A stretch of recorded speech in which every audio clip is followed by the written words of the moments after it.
Ya kalau emang selingkuh mah ya selingkuh. Kagak ada hubungannya bucin sama kesetiaan tuh kagak ada. Kan kita sering lihat, ih padahal dia bucin banget kok bisa selingkuh ya. Ya bisa dong ganteng.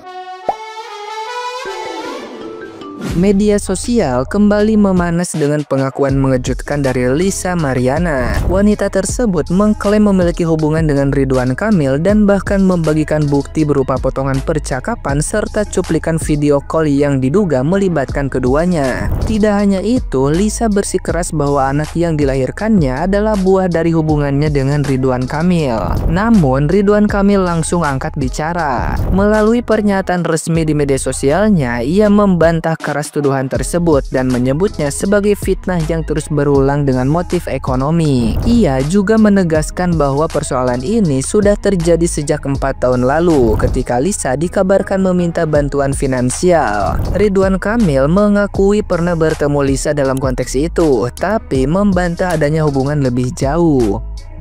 Tidak terima dengan bantahan Ridwan Kamil, Lisa Mariana memilih melangkah lebih jauh. Dengan menggandeng pengacara Sunan Kalijaga, ia akhirnya memutuskan untuk melakukan tes DNA sebagai bukti bahwa anaknya adalah hasil hubungannya dengan mantan gubernur Jawa Barat tersebut. Langkah Lisa ini tentu menjadi sorotan publik. Banyak yang penasaran dengan hasil tes DNA ini dan apakah benar klaimnya memiliki dasar kuat. Akankah tes DNA ini membuktikan kebenaran versi Lisa atau justru memperkuat bantahan Ridwan Kamil?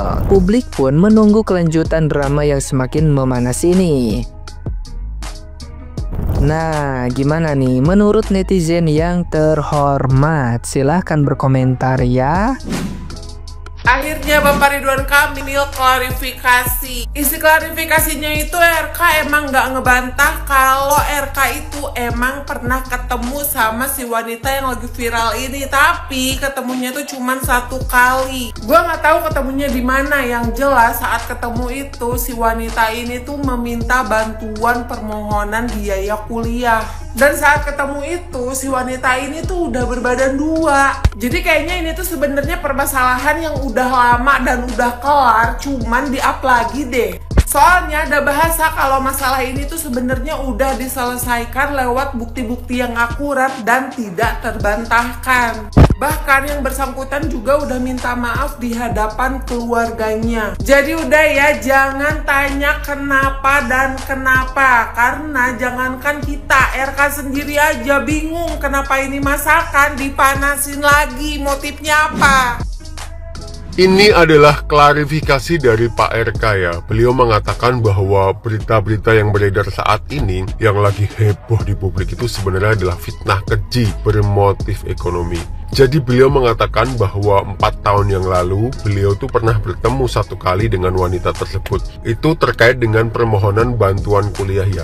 Bahwa dia sudah hamil duluan saat bertemu dengan Pak RK ini, Mbak Lisanya sendiri sudah minta maaf di hadapan keluarganya. Yang jadi pertanyaan, kenapa berita ini dimunculkan kembali saat ini setelah 4 tahun berlalu? Nah, karena berita ini tentu saja sudah mengganggu keluarga Pak RK dan Bu Cinta ya, makanya Pak RK ini memakai jasa tim hukum untuk menangani kasus ini supaya di kemudian hari tidak ada kasus-kasus seperti ini yang menimpa keluarga beliau. Mungkin biar publik lebih percaya lagi, sebenarnya perlu dijelaskan dia ketemunya di mana, kapan, terus buktinya apa. Mungkin ada dokumentasi atau video gitu, jadi membuat publik ini lebih percaya lagi dengan klarifikasi dari Pak RK ini. Tapi apapun itu, kita doakan semoga masalah ini cepat selesai. Masalah dengan Mbak Lisa ini, kalau mungkin mau dibawa ke jalur hukum juga prosesnya itu berjalan dengan baik ya, sesuai dengan apa yang diinginkan oleh Pak RK dan keluarga, sehingga Pak RK dan keluarga juga bisa menjalani hari-harinya dengan lebih damai, dengan lebih tenang, tidak ada berita-berita yang membuat rumah tangga beliau ini menjadi terusik. Katanya mantan gubernur Jawa Barat RK selingkuh. Sebenarnya mah bukan masalah selingkuhnya. Kalau masalah selingkuh mah semua orang juga bisa. Tukang sol sepatu bisa, ojol bisa, tukang asbes bisa, tukang kordeng bisa, semua juga bisa. Selebgram bisa. Tik tiktoker bisa gitu. Tapi yang jadi masalah bukan masalah selingkuhnya. Beliau ini adalah pejabat publik, itu yang jadi masalah. Dan beliau pernah jadi orang nomor 1 di Jawa Barat. Tapi beliau udah klarifikasi kok di akun IG pribadinya. Intinya beliau bilang itu fitnah. Tapi menurut gua klarifikasinya gantung. Kenapa? Karena beliau bilang beliau memang pernah ketemu sekali sama orang itu pun terkait permohonan bantuan kuliah. Mohon maaf Kang, nanti ada pertanyaan lagi yang timbul di masyarakat. Emangnya nggak ada orang yang berkompeten buat nemuin dia? Kenapa harus Bapak yang nemuin dia turun langsung gitu? Dan dari ribuan orang yang butuh dana kuliah, kenapa harus dia yang Bapak temuin? Yang notabene dia adalah selebgram. Kan masih banyak Pak orang yang tidak mampu lainnya. Kenapa harus dia yang Bapak temuin? Terus ada kalimat menarik lagi yang beliau tulis. Beliau tulis, ia sudah hamil duluan saat bertemu. Itu kan kayak bahasa tongkrongan banget ya. Kayak misalkan ada cewek, sayang, aku hamil. Apaan sih, orang pas kita main lu udah hamil duluan gitu. Jadi kayak asumsi kita tuh jadi terus asumsi netizen jadi lebih aneh lagi. Apa anaknya Pak RK, Zahra, yang katanya kan lepas hijab tuh beberapa, gue gak tahu sih beberapa bulan yang lalu. Intinya katanya Zahra lepas hijab gara-gara galau gitu karena kelakuan Pak RK. Itu asumsi netizen. Jadi kan jadi kemana-mana pikiran orang ya. Perkara lepas hijab jadi disambungin ke situ.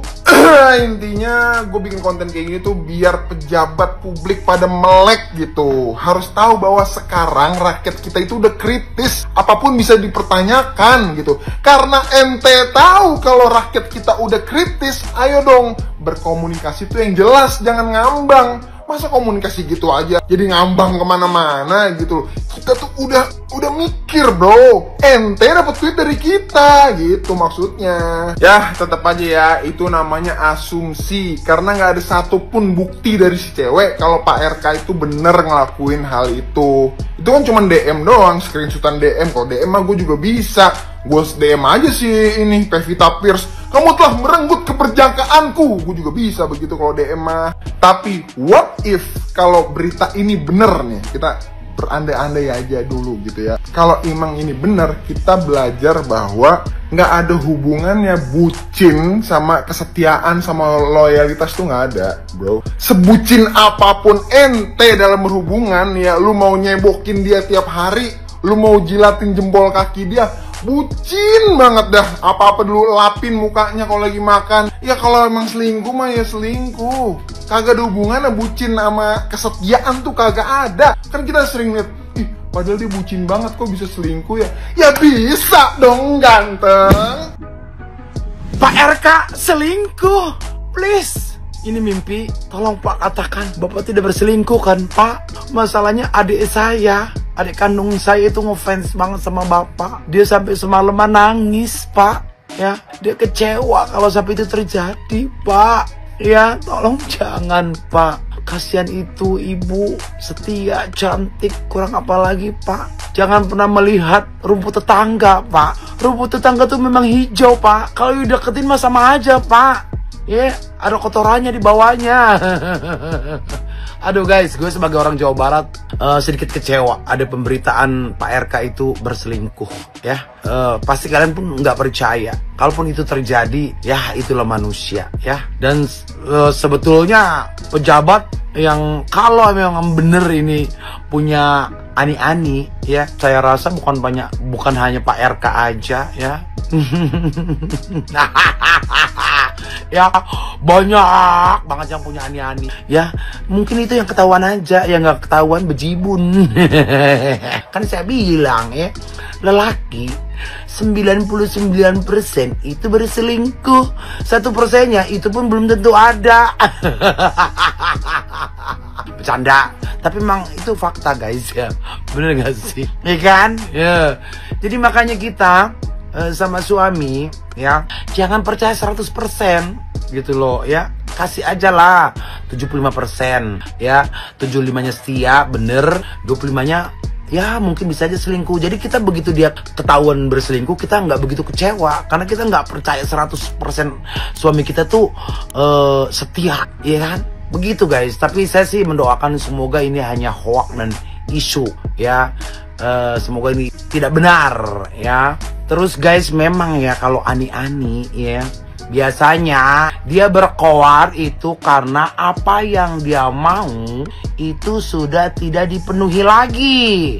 Selama keinginan, hawa nafsu dari segala semuanya, dari materi, dan lain sebagainya, kalau masih terpenuhi itu dia akan keep silent selamanya. Ngerti nggak? Tapi bila mana ada yang dia mau sudah tidak terpenuhi, itu udah pasti deh.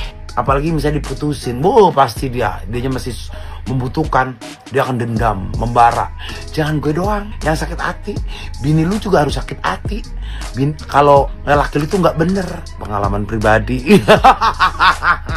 Mantan ani-ani. Jadi gue tahu banget guys, isi otaknya ani-ani itu seperti apa, ngerti nggak?